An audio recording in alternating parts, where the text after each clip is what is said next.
7 gitu. Dan ya kita punya agenda-agenda meeting di harian. Nah, itu kita perlu susun itu dengan rapi gitu. Supaya kita tuh bisa manage semua agenda kita atau list to do apa yang kita mau kerjain hari ini.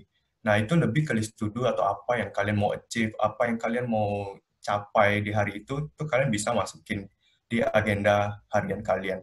Nah, kalau bagiku ya aku cuma sharing itu aku biasanya aku gunain Google Calendar gitu yang harusnya kita semua udah kenal gitu, maksudnya Google perusahaan gede gitu.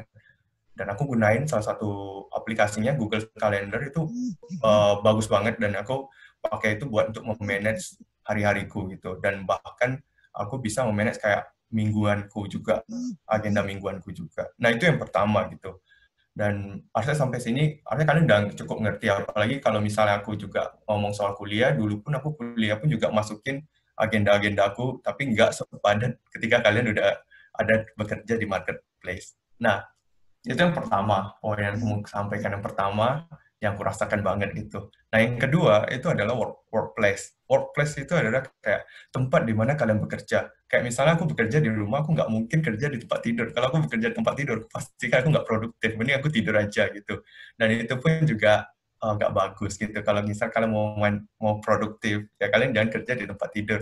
Atau misalnya kalian mau lagi kerjain tugas kuliah atau project kuliah, apalagi WFH, aku dengar banyak-banyak teman-temanku dari kuliah itu bilang, wah kok semakin, kan kalau kuliah semua di online kan project tiap minggu ada aja, kadang satu minggu itu bisa 3 project, terutama anak IT, dikasih project minggu ini, minggu depan udah kumpul, gimana caranya kok gitu. Ya gimana caranya, pastinya balik lagi ke diri kita gitu, maksudnya kayak gimana cara kita manage waktu kita dengan baik, gimana cara kita manage project itu dengan baik gitu. Dan workplace itu adalah kayak salah satu poin yang paling penting juga kalau kalian mau produktif. Kalau kalian bekerja di tempat tidur, ya pastilah bawaannya tuh ngantuk. Pastilah bawaannya tuh kayak, aduh capek deh, aduh aku pengen tidur aja lah, aduh tidur bentar lah, kebablasan gitu, jangan gitu. Tapi ya pilihlah tempat yang terbaik. Walaupun di rumah ya kalian bisa cari mungkin meja belajar itu udah cukup gitu. Kalau kalian kos-kosan ya pasti diberikan meja kalau nggak salah. Karena aku juga dulu kos di Binus, ya aku pasti dikasih meja belajar biasanya. Nah, itu pun juga penting. Itu bisa kalian jadikan workspace kalian gitu. Dan kalian perlu kayak tambah-tambahin lah kayak hal-hal yang aksesoris di meja kalian, tempat kalian bekerja atau belajar yang bikin kalian tuh stay produktif gitu. Biasa aku letak buku-buku juga, buku-buku buat kalau misalnya aku lagi break itu aku baca, aku tambah ilmuku, kayak karena aku juga suka yang nama itu self improvement, jadi aku lebih banyak buku-buku yang ke arah situ gitu. Nah, terus yang ketiga itu jangan lupa buat uh, take a break gitu, jangan lupa untuk istirahat. Nah, bukan berarti kerja selama work from home itu kalian tuh harus bekerja 24 jam. Aku uh, juga dengar cerita dari temanku juga, wah Mike, gue selama kerja work from home tuh gue hampir 24 jam kerja, terutama anak IT. Anak IT kan kerja tuh semaunya gue gitu. Semaunya gue, kapan gue mau kerja, gue kerja gitu. Dan kadang tuh jam setengah 2 pagi pun kadang itu masih kerja. Mereka testing pun kan setengah 3 pagi gitu. Kayak, lu kerja kok kayak gitu banget bro gitu. Tapi kayak ya itu pun nggak baik gitu, maksudnya kayak ya kalau kalian kerja sama work from home, apalagi terutama mungkin kuliah juga ya, karena kuliah online gitu ya, walaupun kalian mungkin sibuknya nih sehari itu sibuk banget, terutama mungkin yang skripsi mungkin ya, yang skripsi sibuk banget dari pagi sampai sore, ya jangan lupa buat kalian tuh ambil waktu buat break bentar itu tuh nggak perlu yang sampai lama-lama banget, mungkin 1 jam bisa cukup menurutku. 1 jam sampai 1 jam setengah lah menurutku ya, itu cukup gitu. Kenapa? Karena kalau kalian terlalu break terlalu lama ya itu akan membuat kalian pun malas buat melakukan kegiatan selanjutnya gitu. Nah itu pun juga nggak baik kalau misalnya kalian ambil break kelamaan. Menurut 1 jam cukup. Kalian mungkin kalau dulu dari aku ambil waktu break itu kan 1 jam setengah. Biasa 15 menitnya aku tidur bentar, terus aku bangun gitu. Habis itu makan siang, setelah makan siang biasanya aku biasa bawa buku bacaan gitu, buku yang menurutku tuh untuk bisa improve diri kita gitu. Nah itu pun juga bagus gitu. Kalau misal kalian mau contoh ya silahkan gitu. Terus ada lagi yang keempat juga. Nah, ini pun juga biasa tuh challenging banget buat aku juga, dan mungkin kalian juga pernah merasakannya kayak, jangan menunda-nunda nih. Kalian pasti pernah merasakan kayak, kalian dapat project. Project itu kalau kalian pikir-pikir itu kayak, oh, ini gampang lah, ini bisa lah, kayak kerjain hari ini juga kelar gitu. Ya, walaupun mungkin agak susah, tapi kayak bisa lah kerja hari ini selesai. Nah, ketika kalian lakuin itu, kalian merasa kayak, oke, aku kerja ini, terus keasikan kerja, terus break, terus mau lanjut lagi, kayak, aduh, malas lah, besok aja lah, besok pagi. Nah, jangan menunda-nunda, karena kita nggak tahu kayak besok pagi itu, atau hari besok tuh akan apa yang akan datang gitu. Kayak, oke, misalnya dari manajer, atau mungkin dari guru misalnya, dari dosen, bilang, hari ini kalian kerjain ini ya, ini project kalian minggu ini, dan kita nggak tahu gitu. Jangan sampai kita tuh nanti keteteran, akhirnya semuanya itu kayak apa ya, kebut gitu, kita kebut semuanya, akhirnya hasilnya nggak maksimal, itu pun nggak baik gitu. Nah, terus yang terakhir itu ya mulailah lebih awal gitu. Kayak kalau misalnya di tempatku, dari dalam aku bekerja ya, aku biasanya itu kayak ya mulai lebih awal ini nggak selalu ngomong soal kalian bangun lebih pagi. Itu ya salah satunya ya. Tapi mulai lebih awal ini lebih ke proaktif gitu. Ketika kalian mendapatkan sebuah tugas, ketika kalian ditanya sama dosen, atau mungkin kalau kalau kalian kerja ya ditanya sama manajer, oke, ada yang bisa handle project ini nggak? Kalian bisa menjadi orang yang paling pertama atau proaktif bilang, oke Pak, saya mau, oke Bu, saya mau gitu. Dan menurutku itu hal yang bagus gitu. Kenapa? Karena kalian menjadi orang yang berani ambil resiko. Yang walaupun mungkin kalian nggak tahu nih gimana cara kerjanya, at least kalian tahu gimana cara berani untuk mengambil tindakan. Walaupun nanti kalian nggak tahu nih ke depannya bisa atau enggak, tapi at least kalian belajar something new gitu. Kalian belajar hal yang baru. Nah, mungkin ini 5 poin yang bisa aku berikan untuk pertama ini, karena aku juga belajar juga. Maksudnya setiap hari kita semua harus belajar gitu. Nggak ada orang yang bisa kayak dari lahir itu produktif sampai sekarang tuh mungkin jarang banget gitu. Tapi ya produktif itu perlu diasah setiap hari gitu. Pasti ada di mana-mana kayak kita tuh merasa kayak, aduh hari ini aku pengen istirahat aja lah. Itu juga nggak masalah gitu. Nah, mungkin ini dulu deh, baru mau aku sampaikan. Mungkin ada pertanyaan dulu sampai sini. Mau nanya Kak, gimana sih awalnya bisa diceritain nggak? Bisa Apa magang tuh? di Blibli sampai bisa kerja tuh. Oke, aku ceritain deh.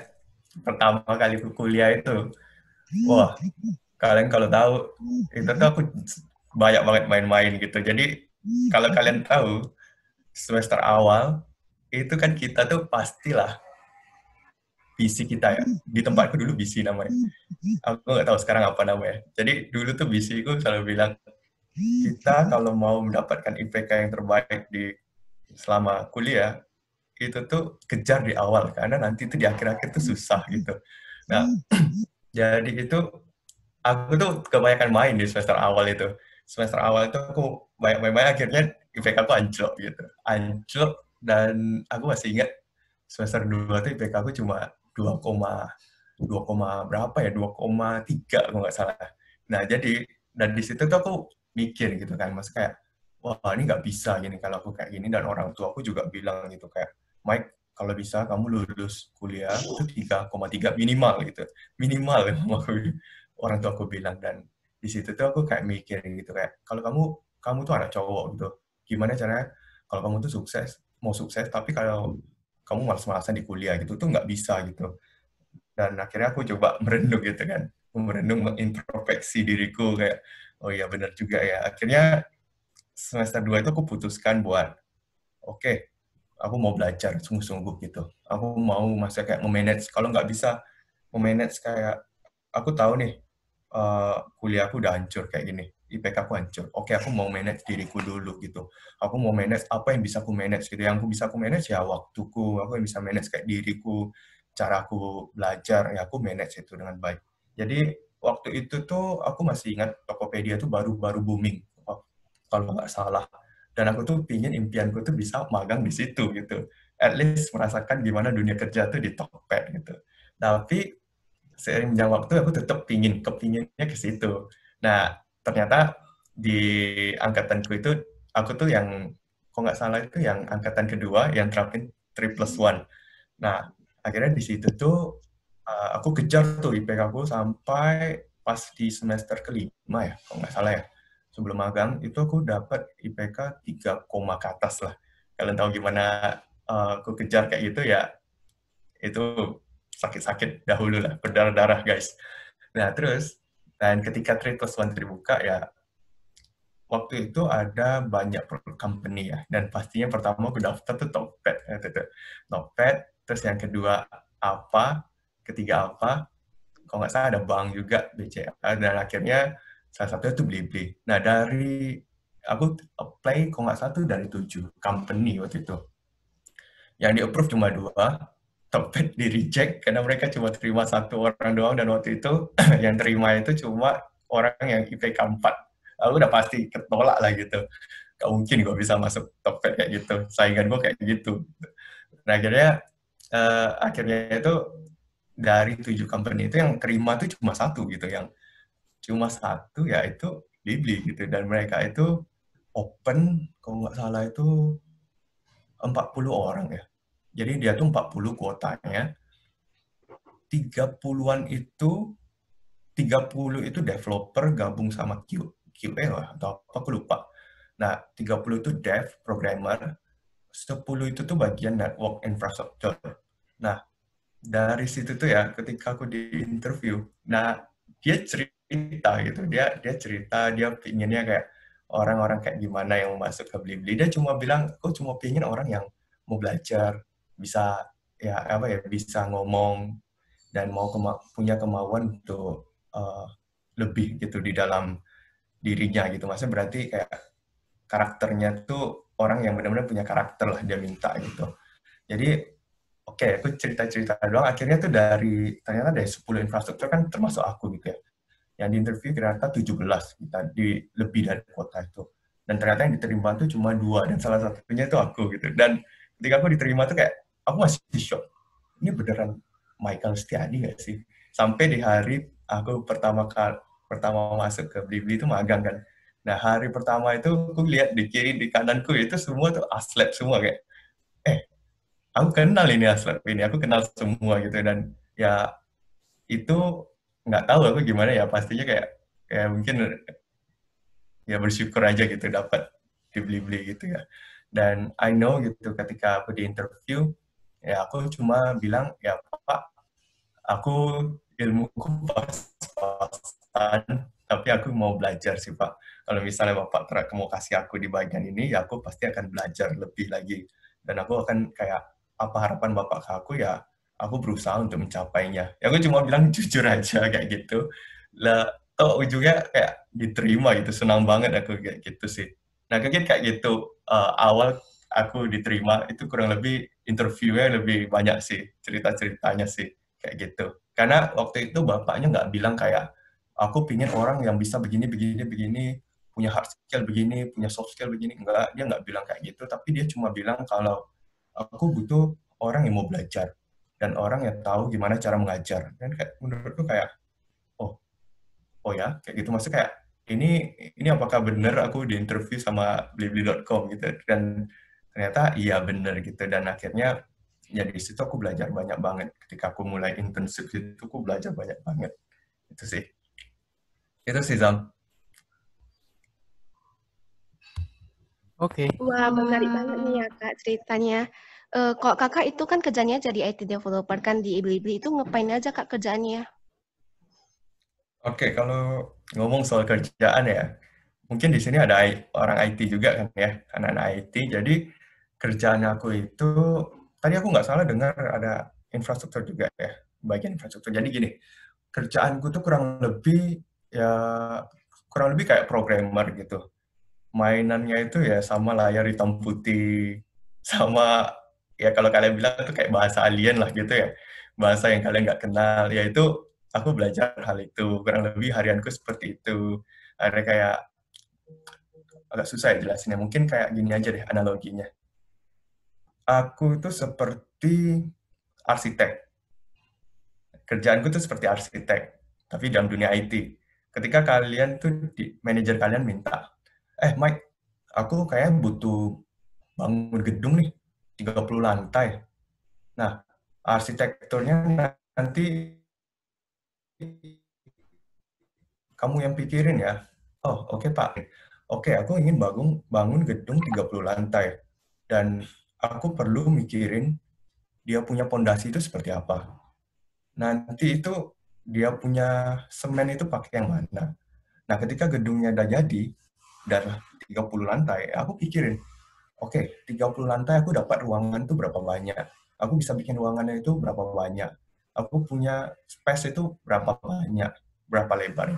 Nah, mungkin itu kerjaanku sehari-hari, tapi di dalam dunia IT.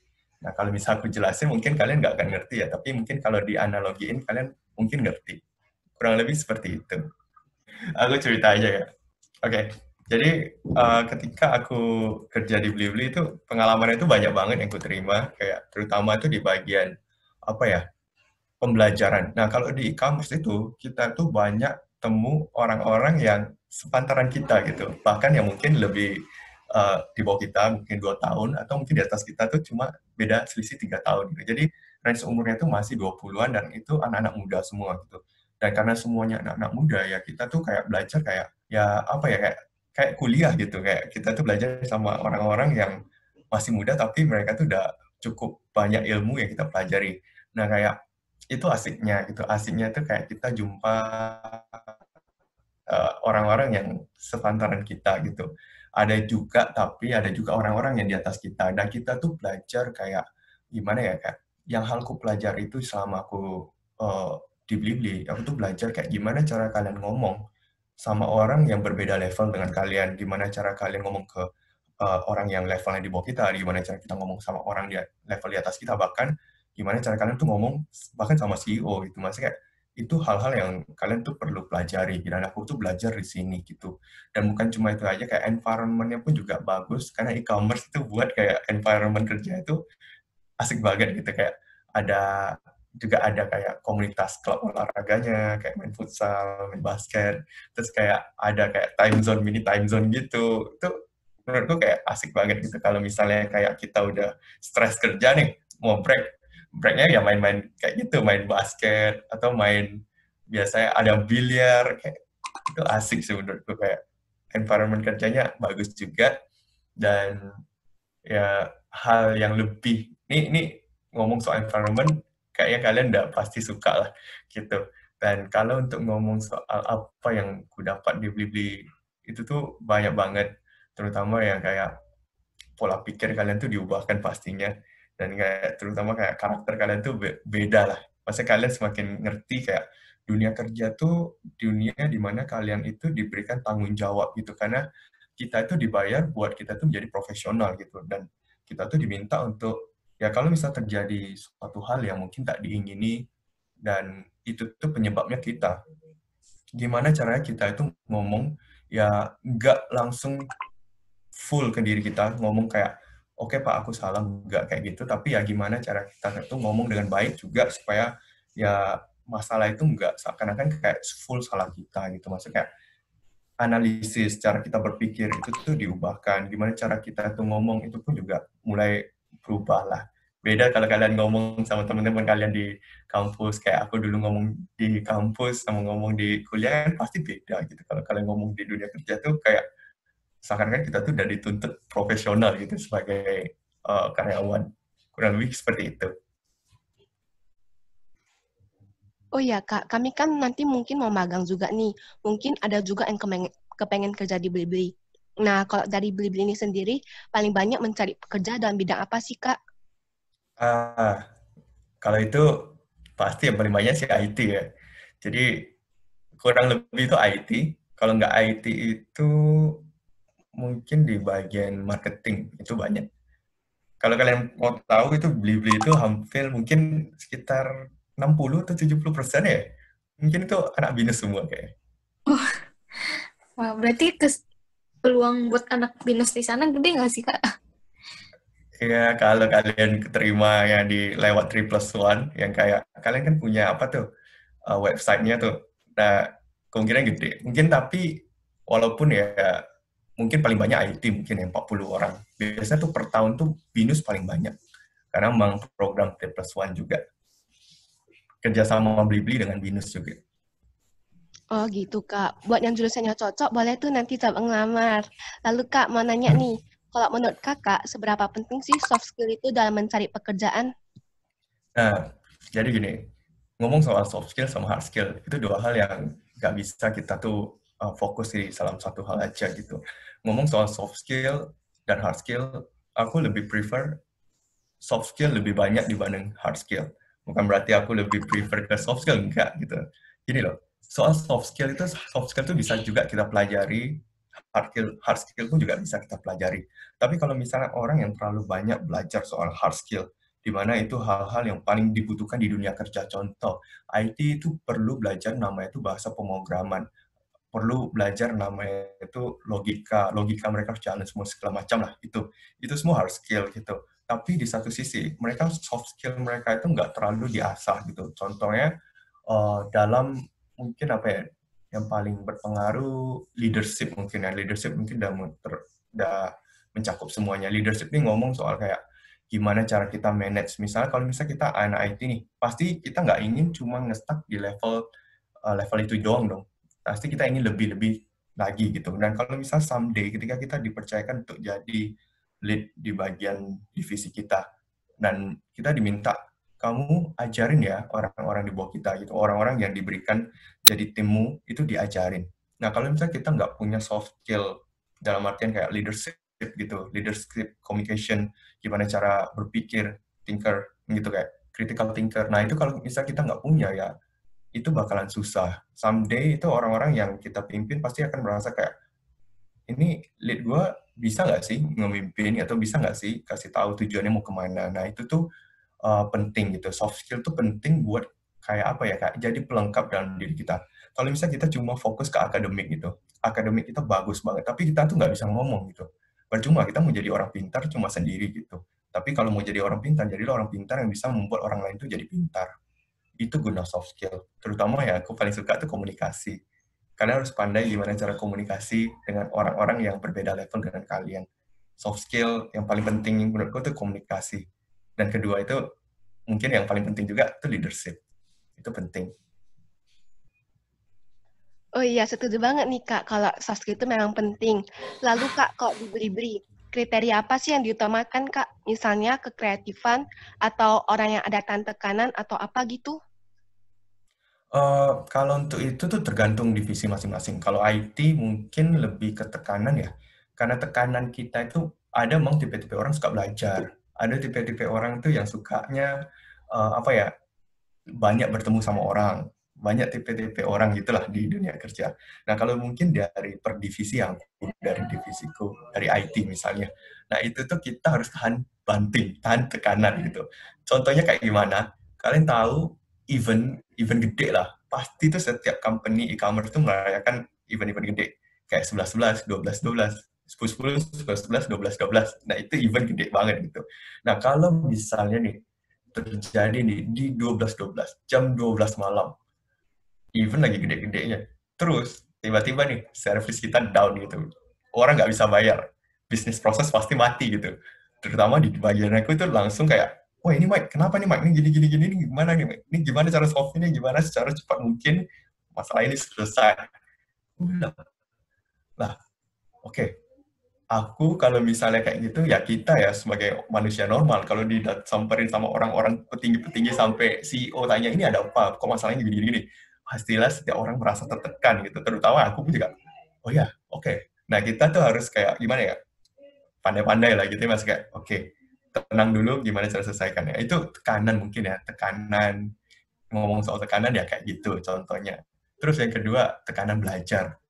IT, terutama kayak di bagian aku, IT itu pasti setiap hari itu disuruh dituntut untuk belajar hal-hal baru, terutama kayak kayak apa ya, teknologi itu nggak pernah mati gitu, teknologi itu selalu berkembang, ya kalian harus belajar teknologi-teknologi baru, harus belajar terus, dan nggak pernah berhenti belajar. Aku setiap hari itu belajar, belajar, belajar, dan belajar. Jadi stresku bukan stres kerja, tapi stres belajar gitu. Belajar setiap hari, jadi saking banyak ilmu, jadi kadang, oke, ini yang mana ya? coba harus review lagi, terus oh yang bagian itu baru ngerti kayak gitu. Mungkin ke situ sih, dan itu tergantung per departemen. Kalau misalnya marketing aku nggak tahu, mungkin tekanannya kayak gimana, mungkin tekanan cari orang, mungkin ya cari partner, cari itu, mungkin kayak gitu. Dan kalau misalnya IT kurang lebih seperti itu, dituntut buat belajar, dituntut buat tahan banting juga, tekanan juga. Kak, ngomongin soal tekanan nih Kak, aku mau balik ke pertanyaan yang awal nih. Kalau misalnya lagi interview nih, tips-tipsnya tuh interview kan pasti ada kendala tuh pas interview kerja. Gimana pas mau kelamar kerja itu persiapannya yang dibutuhkan tuh apa aja ya? Oke, persiapannya itu yang paling penting ya, PD dulu deh. Yang paling penting itu PD dulu. Karena gini, itu sama seperti kalian nawarin produk ke orang. Ya kalian lah produknya gitu. Perusahaan mau cari orang nih. Dia ini pasti ingin cari orang yang paling terbaik dong buat perusahaannya. Nah, yang paling penting itu ya PD dulu.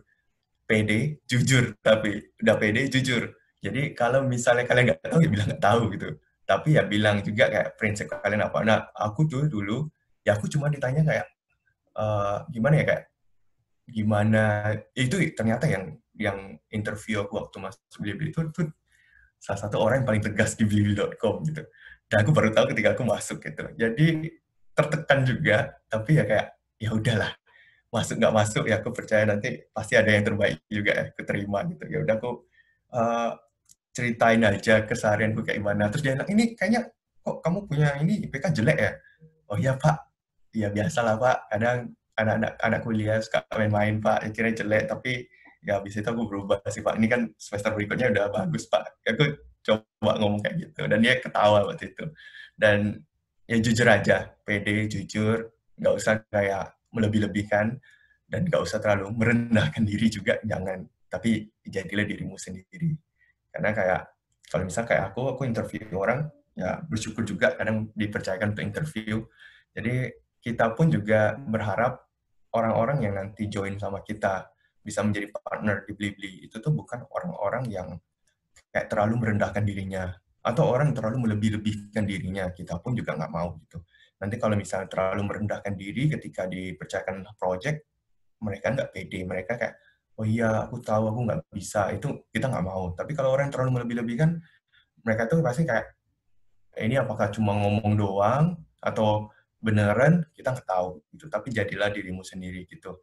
Kita tahu kamu tuh orang seperti apa, dan ketika kita itu match dengan kita punya value Blibli, value respect-nya Blibli, kita pasti akan terima orang itu. Mungkin nggak semua value itu kalian punya, tapi at least ketika kita lihat, oh ada nih value-value yang cocok sama orang ini, dan mungkin yang nanti someday akan jadi Blibli owners yang terbaik.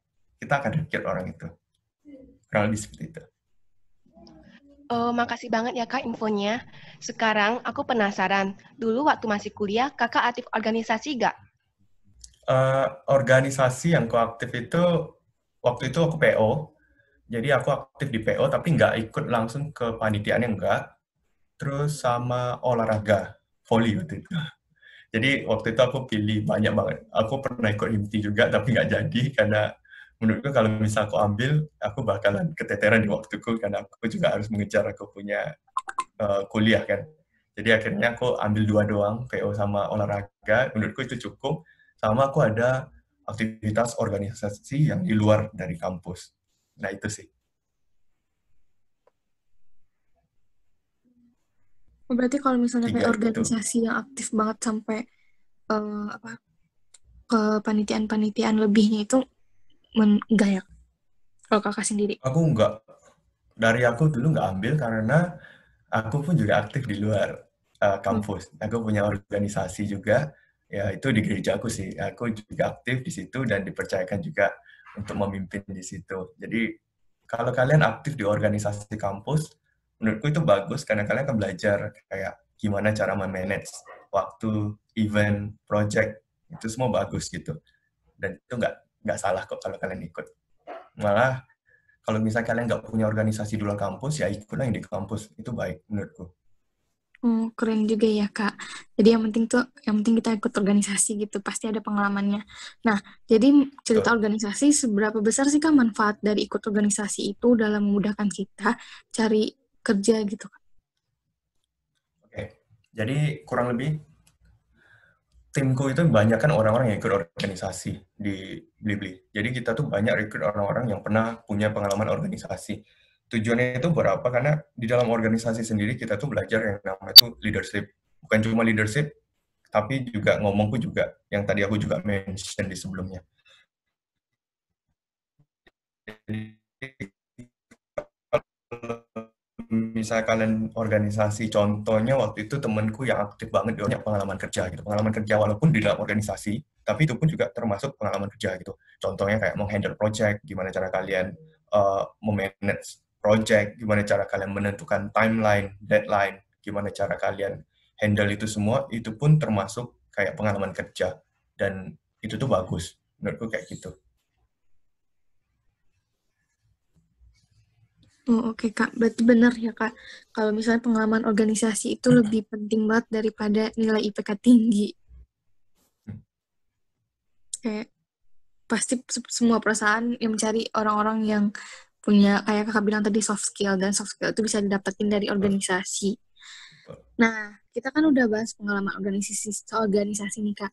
Sekarang aku mau nanya dong, Kak, kalau punya pengalaman kerja bagi fresh graduate itu seberapa berpengaruh nih dalam proses mencari kerja? Misalnya, waktu kuliah udah pernah part-time gitu, kayak aslab dan ngajar-ngajar gitu, Kak. Oh, itu nilai plus banget menurutku ya. Masa kalau misalnya kalian udah punya fresh grad, tapi udah pernah pengalaman kerja jadi aslab atau jadi apa ya, part time, itu pengalaman yang bagus banget menurutku. Dan mungkin kita akan lebih mention orang yang punya pengalaman itu dulu dibanding yang benar-benar fresh graduate banget gitu. Nah, kayak misalnya fresh graduate, cuma fresh graduate dan nggak pernah ikut organisasi apa-apa nih. Tapi di satu sisi kita dapat satu orang lagi yang dia itu punya latar belakang organisasi, terus juga pernah part time, ya kita pasti akan lihat itu. Terutama dari sisi HRD, mereka pasti akan menonjolnya ke situ dulu gitu. Prioritasin ini dulu. Gitu sih. Nah, aku mau nanya, ini kan selama work from home kan pasti ada aja kayak apa ya, hal-hal yang mengganggu dari luar yang bikin kita jadi nggak produktif. Contohnya rasa malas. Nah, gimana sih cara kakak kayak tiba-tiba kita tuh hari ini mau rajin aja sebenarnya, cuma kayak entah kenapa kayak tiba-tiba semenit kemudian kayak ada rasa malas gitu. Nah, gimana caranya menghilangkan rasa malas itu supaya kita tetap pada keinginan kita awalnya itu supaya produktif gitu, Kak. Makasih. Oke, thank you. Pertanyaan bagus juga. Bagus banget nih. Jadi, ya selama kita masih itu ya, maksudnya selama kita masih manusia ya kita pasti akan mengalami nama itu rasa malas, dapat merasakan rasa malas. Jadi kayak gini, kalau jujur dari aku, ketika aku ini lagi kerja nih, terus aduh capek nih, kayak misalnya merasakan malas gitu ya, kayak kamu bilang ya Chris nanti. Kayak gimana ya caranya? Ya aku balik lagi gitu, kayak aku dipercayakan, maksudnya kayak mungkin ada orang-orang yang kayak aku dipercayakan kayak tanggung jawab. Mike, kamu tuh udah punya tanggung jawab begini, begini, begini. Kayak kalau misalnya dari pribadiku, ya aku sebagai pria, ya aku harus sukses dong. Karena someday aku akan menjadi kepala keluarga gitu, berkeluarga nantinya. Nah, aku harus pikirin ke situ gitu. Maksudnya kayak, kalau misalnya aku malas sekarang, gimana nanti ke depannya gitu. Kalau ya, kita harus pikirin tujuan kita tuh apa. Kayak tadi kamu bilang, oke nih, aku tuh udah punya tujuan hari ini, aku pengen rajin. Aku ini pengen kerjaan ini, kerjaan ini, kerjaan ini. Tiba-tiba tak dapat apa, angin apa, males deh. Ya udah besok aja lah, lagian ini deadline-nya masih panjang. Nah, ini yang tadi yang aku mention di awal banget, jangan menunda-nunda gitu. Maksudnya kayak ketika kalian ingin rajin ya jadilah sekarang. Kapan waktu terbaik untuk kalian itu bisa menjadi orang yang produktif? Ya sekarang lah waktunya gitu. Jangan nunda-nunda. Kalau kalian nunda, ya itu kita nggak tahu kapan datang lagi gitu. Kalau misal kalian tanya ya sama diri kalian, kok mana yang paling bagus? Kalian tanya nih, kok lebih enak bermain atau belajar? Kalau kalau diriku ya, ya lebih enak bermain lah gitu. Tapi kalau kalian ingin jadi produktif ya kalian harus kayak seolah-olah kayak menyangkal diri kalian. Kalau misalnya kalian ingin jadi produktif, ya kalian harus lawan rasa malas kalian. Mau nggak mau harus lawan rasa malas kalian. Itu sih.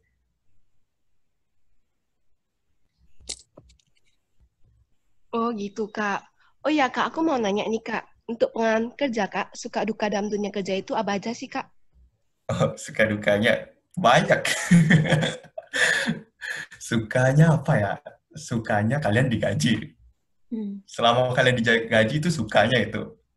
Terus ya sukanya lagi kalian punya banyak teman yang mungkin juga bisa ngajarin kalian.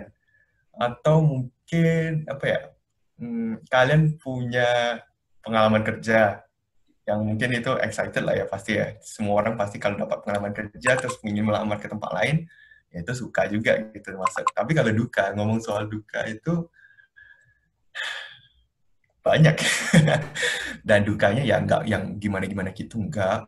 Tapi dukanya kayak, ya pastinya kayak, pasti ada suatu waktu kalian harus bekerja extra time gitu. Di mana kalian itu dipercayakan project, kalian harus kerjaan itu maksimal gitu. Kayak waktu itu aku masih ingat, aku ada proses migrasi itu hari Jumat malam. Dan waktu itu proses, aku lagi intern. Nah itu bisa aku bilang, aku intern tuh udah nggak kayak intern, tapi udah kayak karyawan tetap. Dipercayakan project yang cukup penting. Nah aku lakukan proses migrasi, itu dari, aku masuk kantor jam 9, setengah 10 berarti udah kerja, mulai kerja, sampai jam 8 malam. Nah, masih di kantor. Jam 8 malam itu start migrasi. Aku PIC-nya. Aku bilang, oke, kita mulai migrasi. Dan migrasi itu total waktu yang aku perlukan migrasi itu sampai jam 7 pagi. Ternyata aplikasinya tuh butuh extra time gitu. Di mana kayak migrasi itu, kita perlu waktu lebih nih. Akhirnya itu kerja lagi dari jam 7 pagi sampai jam 5 sore gitu. Itu tuh sampai akhirnya aku pulang dari kantor itu malam lah. Jam 7 atau jam setengah 8 malam aku baru pulang. Itu tuh udah kayak gimana ya, dan di mana hari Sabtu itu aku masih ingat aku perlu ke BINUS untuk kasih laporan magang kalau nggak salah. Jadi aku jam 7 pagi itu kan bangun tuh, tidur cuma berapa jam doang bangun, aku bilang, kok aku izin ke kampus dulu ya, mau kasih laporan. Itu tuh sampai tuh jam 9, antri sejam, baru kasih laporan. Oke Pak, kalau bisa tolong dipercepat dong, saya punya Pak, saya harus balik ke kantor lagi Pak. Bersyukurnya bapaknya terima gitu. Akhirnya diambil aku punya, oke, aku langsung cabut, langsung balik lagi ke kantor, kerja lagi, jam 11 sampai lah sore itu. Nah itu duka mungkin menurutku kayak, itu badan udah nggak serasa, badanku udah kayak zombie sih. Itu duka. Dan ada beberapa kali kayak gitu. Nah itu tanggung jawab kerja sih. Super duper ekstra gitu ya Kak. Jadi apa bisa dikenang juga nanti. Iya, itu jadi pengalaman lucu sih. Kerja hampir kurang lebih 28 jam. 1 jam aja kita, 1 hari aja kerja kan minimal 8 jam. Ini 28 jam. Berarti udah kayak 3 hari itu dibabat langsung. Kayak gitu. Nah, kalau udah kita bahas tentang soal pengalaman kerja, jadi sekalian deh Kak, aku mau nanya nih, Kakak punya tips nggak? Kan kita kalau interview pasti ada CV kan ya, buat ngelamar. Nah, kalau sekarang kan banyak nih lagi tren CV pakai Canva yang ada template-templatenya itu. Nah, sebenarnya bagus nggak sih Kak kalau kita bikin CV kayak gitu? Bagus banget. Aku kayak gitu kok. Tapi dulunya itu nggak ada Canva. Jadi dulu itu aku pakai Adobe Illustrator. Aku belajar Adobe Illustrator cuma untuk bikin CV. Waktu intern, aku belajar itu. Aku belajar, aku bentuk, dan waktu itu juga punya referensi juga dari temanku. Dia itu magangnya di Tokped waktu itu. Jadi aku tanya, lu buat CV kayak gimana bro? Oh, gua bikinnya, kalau kalian tahu, Gary Christian, aku itu temanku. Aku tanya, oh gue bikinnya kayak gini, hijau-hijau dia punya. Lu pantas ini keterima ke Tokped, hijau semua. Terus akhirnya aku bikin, tapi nggak hijau, ya nggak biru juga, yang penting good looking lah. Aku lihat, ini CV bagus lah. Ini kalau HRD lihat mungkin ini akan dibaca gitu.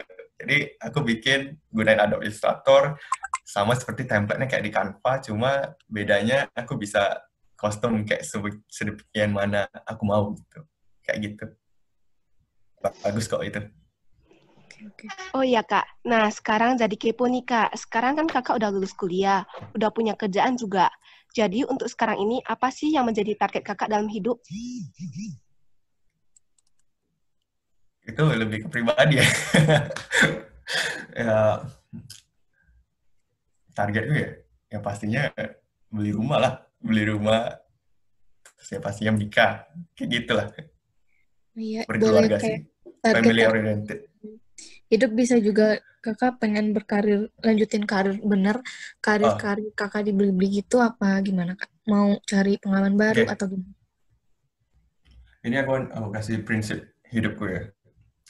Jadi untuk ngomong soal itu, aku akan kasih prinsip ini kayak gini. Ketika aku bekerja, aku ingin jadi pekerja yang terbaik. Dan ketika aku pengusaha, ya aku ingin jadi pengusaha yang terbaik gitu. Intinya dimanapun aku berada, ya aku ingin bisa menjadi dampak yang baik buat orang. Ya kalau misalnya ngomong soal kalian ingin jadi, kayak aku ingin jadi pekerja yang terbaik. Ketika aku ada di Blibli, aku akan menjadi karyawan yang terbaik di Blibli. Kalau bisa, ya sampai puncak gitu, ya aku di Blibli gitu.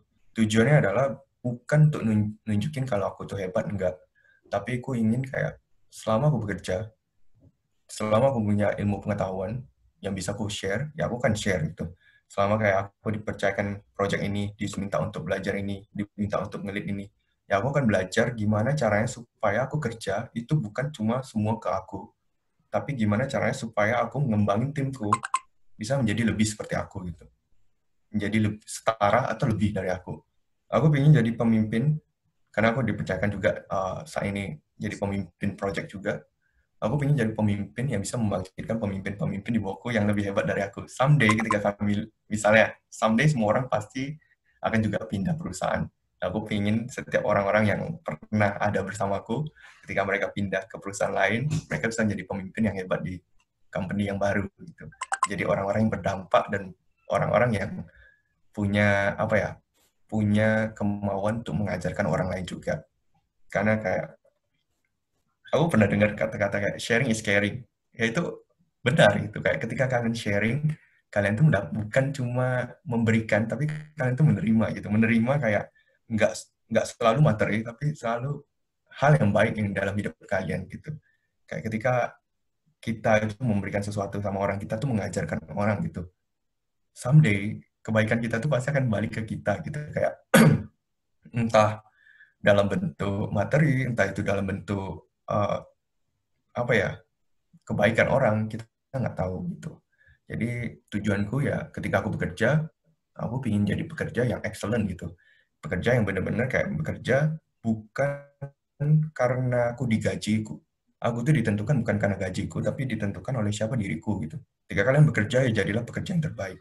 Ketika kalian diminta lakukan ini, lakukanlah itu dengan secara maksimal. Jangan setengah-setengah. Jangan merasa kayak, gua aja digaji kecil, kerja ya setengah-setengah lah gitu. Kayak gitu enggak, jangan. Tapi lakukan yang terbaik dari diri kalian.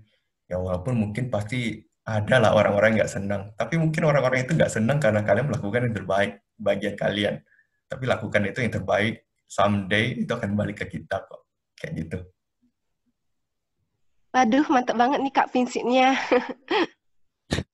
Kak, ini di kolom komen ada yang nanya nih Kak. Ini kan saat pandemi nih, hampir seluruh perusahaan ini ngadain work from home kan ya. Nah, karena work from home ini kan ada yang berubah gitu. Contohnya kayak jam kerja yang nggak pasti gitu Kak. Gimana sih biar kakak tuh lebih produktif lagi? Karena WFH nih bisa jadi mungkin bisa bikin kita males karena terlalu padat. Oke. Makasih. Aku akan cerita ya soal itu. Ya pastinya semua company akan kena, terutama ya e-commerce juga, e-commerce dan perusahaan-perusahaan gede lainnya. Unicorn di Indonesia pasti kena semua, dan terutama jam kerja kita tuh semua, dibilangnya kayak nggak tentu gitu. Jadi kayak seakan-akan kita tuh bekerja 24 jam di WFH. Tapi gimana cara kita produktif? Ya kalian kerjalah di waktu office hour gitu. Jangan kalian bekerja itu kayak, wah, karena WFH, gue kerjanya ya semua gue lah. Gue produktif di jam 8 malam sampai jam 3 pagi misalnya. Ya jangan kalian kerja jam segitu juga gitu. Orang-orang udah pada tidur gitu. Tapi bekerjalah kayak di jam office hour. Pastinya ketika kita bekerja, kita punya yang namanya itu tools masing-masing buat chatting di perusahaan. Ya kalian bikin status gitu. Kalian tuh online-nya jam berapa, sampainya jam berapa. Tujuannya supaya agenda harian kita dan agenda mingguan kita tuh nggak berantakan. Supaya kayak apa ya, tetap on deadline gitu. Maksudnya kayak apa yang jadi agenda kalian tuh kalian bisa lakukan gitu. Jadi kalau misalnya ada kerjaan di luar office hour, kalian bisa bilang, oh sorry kok, atau sorry pak gitu. Kalau misalnya itu ternyata nggak terlalu genting dan bisa dilakuin besok, lakuinlah besok. Gitu. Kayak gitu. Yang pasti kalian harus kelarin dulu apa yang jadi tanggung jawab kalian hari ini. Dan kalau misalnya itu kerjaan datang di luar office hour, kalian bisa, itu hak kalian untuk bilang, sorry pak, sorry, jam kerja saya udah habis gitu. Feel free aja ngomong kayak gitu. Dan cuma kalau bilang, tapi ini genting, gini. Ya udah, saya mungkin bisa berikan waktu sebentar untuk handle masalah itu. Tergantung balik lagi ke kita, dan kalau kalian tahu ada kolom urgent, important, not important, ya kalian harus paham akan hal itu. Itu sih. Oh, baik, Kak. Sudah terjawab kan pertanyaan dari Kak Alma? Ada lagi yang ingin bertanya?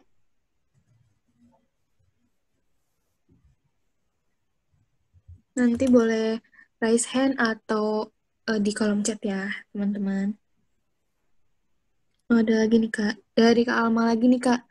Menurut pandangan kakak lagi dari segi dampak pandemi ini, apa sih yang pasti bakal mengubah sistem kerja perusahaan, terutama di startup, Kak? Social distancing. Itu yang paling pengaruh banget sih.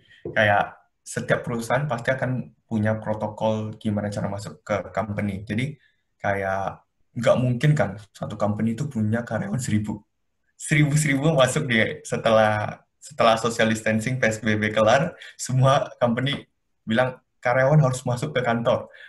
Bahaya gitu. Kayak kita aja belum tentu tahu kapan dia punya vaksinnya keluar gitu. Terus semua orang udah suruh masuk, itu penyebarannya makin banyak pastinya. Dan pastinya setiap perusahaan kayak Blibli pun juga udah punya, dan ya kita pasti akan kayak setengah-setengah lah masukin. Harusnya semua company sama gitu. Kayak setiap perusahaan itu akan kayak, kalau misal punya departemen atau punya timnya itu nggak langsung masuk satu hari full semua tim masuk, enggak. Tapi pasti kayak dibagi per 2 atau 3 tim. Jadi dibagi kayak gitu supaya tujuannya nggak terlalu banyak handshake atau terlalu banyak jumpa orang juga. Jadi kayak ada yang kerja di rumah selama 2 minggu, terus ada yang kerja juga di kantor selama 2 minggu. Jadi dirotasi kayak gitu. Oh, berarti sekarang Blibli udah pakai sistem rotasi gitu ya, Kak? Ya, kemungkinan kedepannya kayak gitu. Karena kan kita juga masih WFH juga kan ya? Oh, masih. Okay, masih belum masuk ke kantor. Oh iya, Kak, ini ada tambahan lagi, Kak, di chat. Ada mau bertanya dari Kak Nadia. Dia bertanya, saya mau bertanya, Kak, kebetulan saya juga jurusan IT, dan saat ini di semester 4. Apakah materi-materi yang didapatkan di BINUS itu relevan tidak ya dengan yang digunakan saat kerja? Oke, aku jawab ini dulu. Relevan, tapi ada tapinya. Tapi kalian harus menjadi outsider gitu, maksudnya kayak belajar lebih. Jangan cuma belajar dari yang dikasih dari dosen doang. Tapi kalian harus mencari lebih lagi, terutama IT. IT itu banyak banget sumber-sumbernya. Kalau kalian mau belajar tuh semuanya udah ada di internet. Dan jujur, ketika aku masuk ke company, masuk ke Blibli, aku pun dibilang dari nol enggak. Bersyukurnya BINUS waktu itu udah kasih aku pengalaman soal sistem operasi kalau nggak salah. Jadi nilai plusnya aku belajar Linux di BINUS. Dan itu menolong banget ketika aku masuk di Blibli gitu. Dan aku belajar cuma apa yang diberikan di BINUS, nggak semua gitu. Tapi kalian harus belajar untuk cari lebih gitu. Pengalamanku aku ketika kerja di Blibli, anak-anak BINUS itu apa ya? Menurutku kayak udah dimodalin tuh lebih banget lah, lebih dari cukup dibanding kuliah-kuliah lain. Tapi bedanya orang-orang yang kuliah di luar atau mungkin nggak sehebat, nggak sebagus sebagus BINUS misalnya. Mereka tuh lebih pintar loh dari anak-anak di BINUS gitu. Karena mereka itu belajar di luar dari kampus mereka. Mereka itu cari sendiri, implementasi sendiri, kerja sendiri gitu. Maksudnya kayak mereka tuh kerjanya bener-bener kayak outsider. Kita tuh cari outsider gitu. Dan aku belajar banget itu, dan aku tuh pernah kasih masukan deh ke BINUS juga waktu itu. Kayak untuk bagian ini kita perlu tingkatin, nggak tahu udah diterapkan atau belum. Kayak gitu. Perlu cari sumber-sumber lain buat belajar. Karena dosen pun pasti juga belajar, dan mereka pun cari-cari sumber mana yang perlu dibagikan ke anak-anak, ke murid-murid. Tapi ya kita sendiri sebagai murid-murid ya perlu belajar lebih lagi. Tarik lebih lagi, belajar lebih lagi. Terutama itu ya. Apa masih ada pertanyaan dari teman-teman? Kak, mau nanya, Kak. Silahkan. Kakak nanti kan bilang kan kakak semester 1 sampai 2 kan banyak main-main kan kayak kaya. Itu terus kakak semester 3 ke 5 kan kakak udah mulai lebih baik kan ya. IPS 3,3-an ya masalah ya katanya ya. Ya, itu ada tips nggak Kak biar kayak kan kita semester 1 ke 2 ketinggalan kan kayak. Itu biar 3 ke 4 ya kayak bisa lebih bagus itu kan kita banyak ketinggalan. Jadi gimana buat nyusulnya itu Kak? Ada tips nggak Kak? Aku ada. Jadi gini ya, kalau kalian pernah ngerasain libur panjang genap keganjil ya, aku setiap libur itu aku tuh ambil SP. Aku cuma SP 2 kali, dan itu dapat SKS. Itu tuh aduh sedih banget gitu. Kenapa gitu? Tapi ya udah gitu. Aku kejar ketinggalanku di situ kan. Waktu SP itu 3 bulan itu kan kita itu masuk nggak seminggu itu nggak full, tapi cuma 2 kali gitu. Jadi kadang itu karena teman-temanku semua udah pulang, kadang aku belajar kayak waktu itu SP-nya database waktu itu. Aku tuh nggak ngerti database ini query itu kayak gimana sih. Akhirnya aku belajar gitu. Ketika aku SP, aku belajar query itu kayak gimana. Sampai di situ tuh kok paham banget gitu. Sampai di waktu kelas SP itu yang ngajarin database itu query-nya, dosennya tuh tunjuk aku untuk ngajarin query itu kayak gimana cara translate-nya gitu. Dan menurutku kayak, ya itu apa ya, kayak aku bener-bener kayak nge-push diriku buat apa yang gue ketinggalan sama temen-temenku, ya itu aku kejar selama aku punya waktu free time gitu. Kalau kita kuliah ya kita pasti punya banyak waktu free time tentunya, kayak kalau nggak seperti di marketplace atau dunia kerja, kayak ya waktu itu udah ditentuin, satu minggu itu udah ditentuin kalian harus ngapain aja. Cuma kalau di kuliah mungkin kalian punya spare time buat kalian bisa mikirin kayak oke, apa yang gue ketinggalan aku harus kejar gitu. Tujuannya kayak ini. Kalian kalau lihat teman-teman kalian itu kok bisa ya, mereka tuh pintar-pintar ya, kok aku enggak ya, kok aku susah banget ngerti ya, kok ini orang ini ngerti sekali baca satu codingan langsung ngerti bahasa, lu planet mana bro gitu, kayak ngerti langsung gitu kan. Aku butuh kayak sekali, 2 kali, 3 kali untuk baru ngerti gitu. Masa it's okay gitu. Kalau kalian kayak kalau bisa sekali kalian pahami terus nggak paham, bacalah terus gitu. Maksudnya kayak belajarlah sekali, 2 kali, 3 kali sampai kalian paham gitu. Aku lakukan itu. Jadi makanya aku bilang aku ya berdarah-darah gitu. Maksudnya kayak ketika semester 1 2 itu selesai, ya aku belajar semester 3 itu aku udah nge-push diriku buat oke, kalau mereka bisa, aku pasti bisa gitu. Karena kami sama-sama makan nasi gitu. Aku pasti bisa gitu. Dan aku lakukan, aku belajar, dan ya aku bisa gitu. Sampai waktu itu semester 4 aku masih ingat, setelah penjurusan, jadi aku ini tipsnya tuh kalian harus punya teman-teman yang bisa ngajarin kalian sih. Kalian nggak bisa belajar sendiri, tapi kalian harus bisa juga punya teman-teman yang bisa ngajarin kalian. Nah, bersyukurnya aku dapat teman-teman yang kayak gitu. Dan teman-teman yang dulu itu karena aku pingin ngerti apa yang mereka kerjakan dan pingin ngerti kayak kok bisa sih lu ngerti gitu. Akhirnya aku tuh sediakan tempatku waktu itu kosku buat belajar bareng gitu. Jadi kayak setiap waktu itu UTS tempatku kan waktu itu kosku cukup gede lah, cukup luas. Akhirnya aku beli papan tulis juga. Dan akhirnya kita belajar bareng di situ. Ada temanku satu pintar, dan dia jadi gurunya. Dia ajarin aku, terus H-1 dia ajarin aku sebelum sebelum belajar bareng. Terus besok aku bantu ngajar gitu. Nah, aku belajar kayak gitu. Jadi ya waktu bermainku mungkin di situ udah mulai kurangin, tapi lebih banyak waktu belajarnya kayak gitu. Jadi ini nggak setiap hari ya, tapi H-2 minggu atau H-3 minggu sebelum UTS itu kami udah kayak gitu. Agak berdarah-darah, tapi it's okay kok. Hasilnya bagus. Oh, baik Kak, terima kasih. Oh ya Kak, ada pertanyaan lagi Kak dari Noviando. Dia bertanya, dari pengalaman Kakak, waktu kuliah atau saat bekerja, pernah nggak Kak ngerasain jenuh gitu? Dan apa yang Kakak lakukan biasanya jika sedang berada di titik jenuh itu sendiri? Oke, kalau itu pernah jenuh, dan pernah down, kan jenuh lagi down pernah.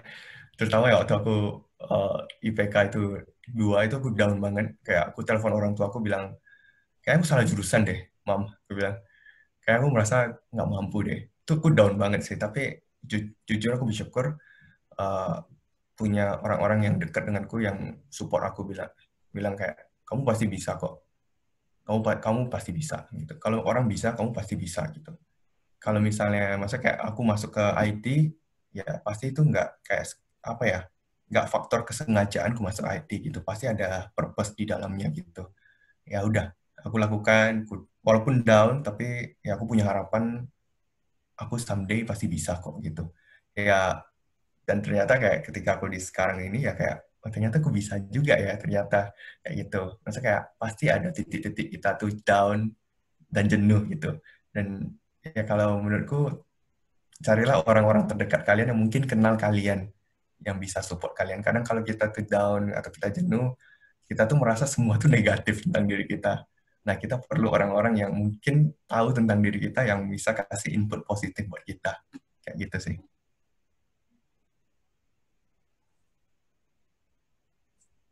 Oke, Kak. Ada lagi nih, Kak.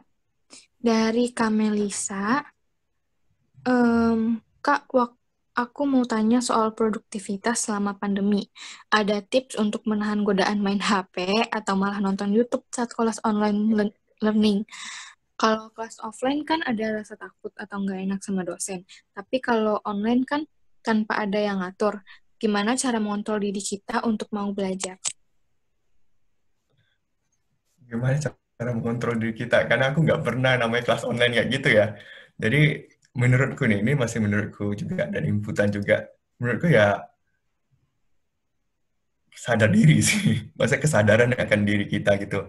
Maksudnya kayak gini loh. Waktu aku itu tahu ketika aku kuliahku jelek gitu, dan IPK aku jelek gitu, aku sadar kalau aku tuh orang tua aku yang bayarin aku kuliah, dan aku nggak ingin mengecewakan mereka gitu, dan aku nggak ingin nilaiku jelek juga gitu. Dan jadi akhirnya aku sadar dan aku berubah gitu. Ketika di situ aku masih ingat pas kelas offline, ya aku tuh kalau misalnya aku duduk di belakang dulu, ketawa-ketawa hahaha hihi, dan yang main handphone sama temen gitu. Aku duduk barisan belakang gitu. Dan ketika aku coba untuk berubah gitu, untuk mengubah habit jelek itu, ya akhirnya aku bilang, bro, kita nggak bisa kayak gini bro gitu. Kita harus berubah gitu, nggak boleh kayak gini, karena ini ngancurin masa-masa kuliah kita, walaupun ini have fun ya, tapi maksudku di sisi akademik kita tuh hancur-hancuran gitu. Akan sadar kan diri kita kayak, oke, aku tuh ketika aku jadi mahasiswa, dari waktu itu aku masih ngomong mahasiswa, ketika aku masih mahasiswa, ya aku pingin jadi mahasiswa yang terbaik. Kegagalanku ketika aku kuliah, aku nggak capai cum laude.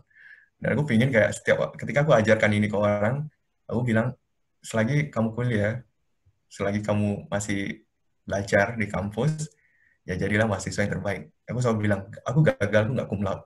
Tapi kalau bisa diulang, aku pingin aku cum laude gitu. Kayak gitu sih. Jadi sadar apa jadi target kalian selama kuliah. Harus sadar itu dulu. Dan ketika kalian sadar akan hal itu, ya ketika kalian belajar, kalian pasti akan memberikan yang terbaik diri kalian. Ya kalaupun misal ada godaan buat main handphone atau ya scroll Instagram atau nonton YouTube, Netflix gitu ya. Ya menurutku jangan dilakukan gitu. Coba kalian bayangkan, dosen kalian ngajar, atau kalian di posisi dosen kalian, aku ngajar nih, tapi kalian lagi ngajar, tapi ada anak-anak kalian tuh nggak memperhatikan kalian. Gimana rasanya? Mau nggak kayak gitu? Someday kalau misalnya kalian jadi dosen, who knows? Kalau ada orang kayak gitu, kalian terima nggak? Kayak gitu sih.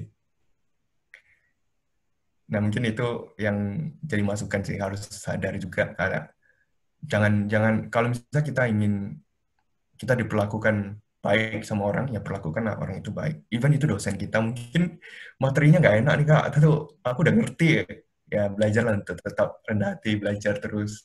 Karena nggak apa ya, kesuksesan itu datang ketika kalian tuh tetap terus belajar dan menghormati orang-orang yang ada di sekitar kalian. Itu sih. Itu prinsip juga sih, prinsip hidupku juga yang mungkin kan aku pelajarin juga di kalian.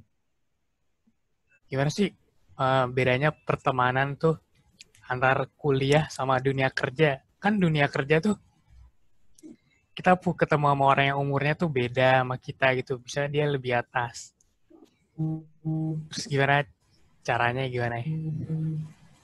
Oke, pertanyaan bagus. Ya. Jadi gini, ketika kalian kerja, semua orang di kiri kanan kalian itu saingan kalian. Tapi bukan berarti kalian nggak boleh berteman dengan mereka, enggak. Tapi bertemanlah sama seperti kalian berteman ketika kalian di kuliah. Kayak aku punya teman, dulu tuh kami satu kantor di Blibli. Terus baik juga, dan kita tuh banyak sharing juga. Dan sekarang udah pisah kantor. Dan kita itu belajar banyak lah, maksudnya kayak ternyata kayak environment kerja ya. Kita nggak ngomongin soal kayak tools yang dipakai, enggak. Tapi kayak environment kerja, kayak apa yang dia nggak pernah dapat di Blibli, dapat di tempat yang baru. Kayak kita tuh saling sharing, oh begitu tuh. Yang itu menjadikan kita tuh kayak apa ya, semakin lebih apa ya, dewasa dalam berpikiran dan lebih banyak dapat informasi gitu, kayak oh ternyata dunia kerja itu nggak cuma kayak gitu, ternyata bisa kayak gini juga. Oh kayak company ini ternyata kayak gini, geraknya di bagian ini. Ya, tapi ya tentunya kayak kalian harus tahu gitu kayak policy dari perusahaan itu seperti apa. Kayak misalnya kayak yang di dalam perusahaan itu nggak boleh dikasih tahu, ya kalian jangan kasih tahu gitu. Bertemanlah seperti kalian berteman ketika kalian kuliah, tapi ketika kerja, jadilah rekan kerja yang profesional buat orang-orang di sekitar kalian. Kayak gitu. Sama sih, kurang lebih sama. Kita juga kadang jalan-jalan juga, jalan-jalan bareng. Asik juga punya teman di kantor itu, gimana ya, yang menemani hari-hari kalian lah. Suka dan duka bareng-bareng gitu. Kurang lebih seperti itu. Baik, Kak. Terima kasih. Ada tambahan pertanyaan lagi dari Kak Melisa. Menurut Kakak, lebih baik kerja di perusahaan startup atau yang emang udah perusahaan besar? Dimanapun kalian bekerja menjadi pekerja yang terbaik gitu. Nggak harus kalian pengen kerja di startup, nggak harus kalian bekerja di perusahaan langsung gede, karena belum tentu, maksudnya kayak belum tentu apa yang kita inginkan itu selalu tercapai gitu. Kayak misalnya aku pengen kerja di Topet, dapatnya Blibli gitu. Who knows gitu, maksudnya kayak ya dibilang kecewa, ya enggak sih. Sama-sama e-commerce gitu. Tapi ya gimana ya, bersyukur aja gitu. Di mana kita ditempatkan bersyukur aja. Mana tahu nanti di perusahaan kalian yang kalian masuk itu, kalian dari perusahaan itu tuh batu loncatan buat kalian ke perusahaan yang kalian inginkan gitu. Nggak harus target gede semua, enggak. Kadang kalian tuh ya kalau misalnya di perusahaan gede, kalian tuh belajar dikit. Tapi ketika kalian tuh dapat di perusahaan yang baru nih, startup, baru bener startup, kalian tuh belajar banyak hal. Percayalah. Kayak misalnya dulu Blibli itu belum terlalu gede. Jadi aku tuh tergolong startup, timku cuma 3 orang dulu. Tambah intern. Berarti mereka berdua gitu. Tambah aku intern gitu. Itu tuh aku belajar semua hal gitu. Nggak cuma sekedar IT, tapi semuanya. Kayak follow up, jadi manajemen, PGM, project management, kayak jadi project management. Semua aku belajar. Ngomong, meeting, semua aku pelajari. Jadi startup tuh kayak kita tuh belajar banyak hal. Tapi kalau kalian masuk ke perusahaan yang langsung gede, ya mau kalian cuma dituntut kerjain job desk kalian gitu. Kayak gitu sih.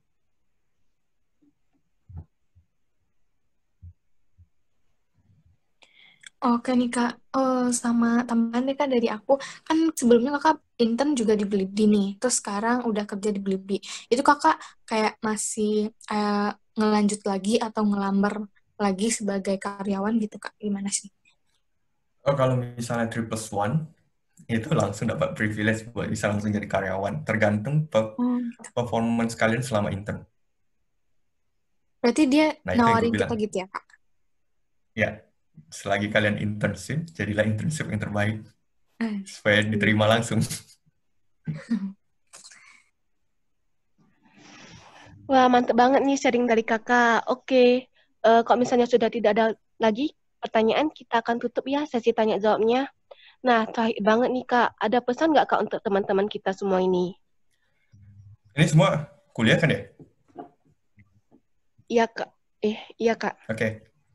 Ini deh, satu hal yang aku pelajari ketika aku udah di dunia marketplace ya, di dunia kerja ya. Maksudnya yang perlu kita ketahui semua, dan ini karena aku juga lihat sekelilingku, lihat lingkungan kerja, dan kubandingkan, kuambil nilai-nilai positifnya juga gitu.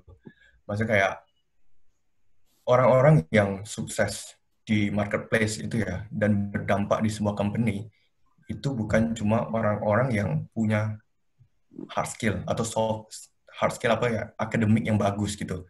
Tapi orang-orang yang memiliki karakter dan memiliki kemauan buat belajar lebih dan mengajarkan orang lebih. Jadi bukan orang-orang yang mengejar posisi, tapi orang-orang yang tetap memberikan yang terbaik, even walaupun musim hidupnya lagi nggak baik gitu, tapi tetap memberikan yang terbaik. Orang-orang itu akan menjadi dampak. Nggak perlu mencari posisi, nggak perlu mencari siapa yang lebih pintar. Dia itu someday akan dicari orang kok. Nah itu sih.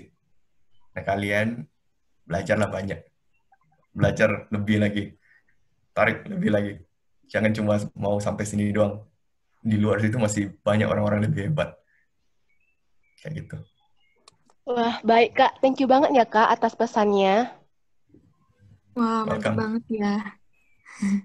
Hasil sharing-sharing ini guys, benar-benar bermanfaat banget loh ilmunya ini, dan kita juga udah sharing-sharing pertanyaan sama Kak Mike. Nah, dengan demikian berakhirlah acara kita pada hari ini. Terima kasih kepada Kak Mike. Makasih ya Kak. Makasih Sama-sama. kak. Dan teman-teman semua yang udah meluangkan waktu untuk hadir. Mohon maaf jika kita ada kesalahan kata. Saya Syafria Vanessa Sari. Dan saya Monica, pamit undur diri. Terima kasih atas perhatiannya ya. Terima kasih Kak. Thank you semua ya. Terima kasih semua. Makasih ya Kak. Thank you Kak. Makasih para mentor, para ninja. Semua.